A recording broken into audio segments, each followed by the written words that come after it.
I have two boys who are 13 and 12 and 13. They have special needs.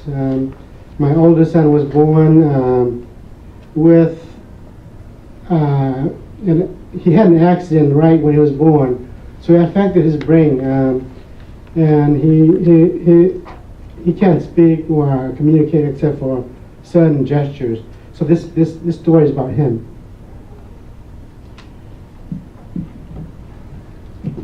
The greatest dad in the world.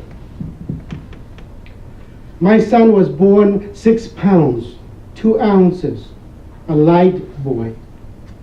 The doctors rushed him up to surgery, punctured 2 holes into his lung cavities to drain the fluid he had retained while in the womb.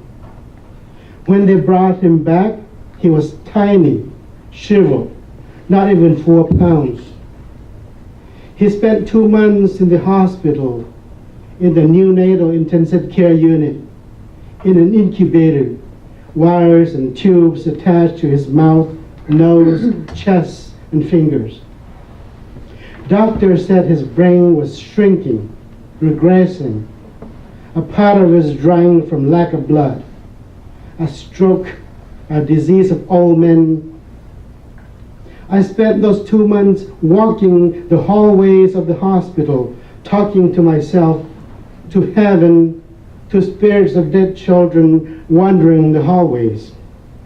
Now that he's 6, I tell my wife I want to take him to see my boyhood home, Hawaii.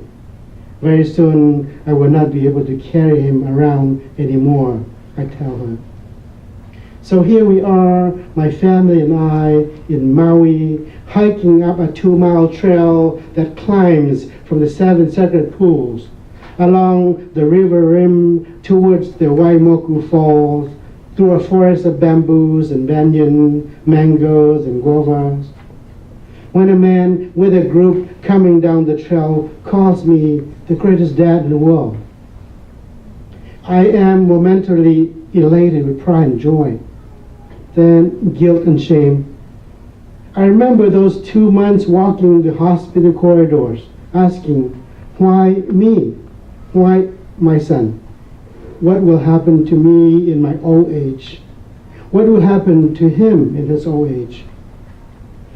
I remember all through this 6 years, the times I failed to spend with him, to stretch his muscles, to teach him to talk, to communicate with hands gestures, with simple pictures.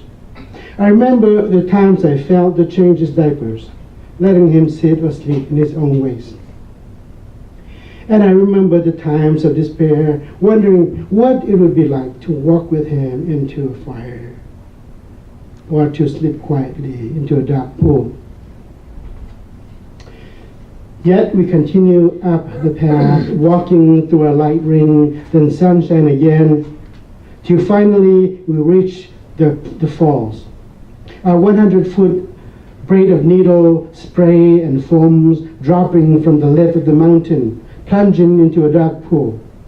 I untie the knots of the sling that has cradled my son on my back and walk with him into the cool, dark pool.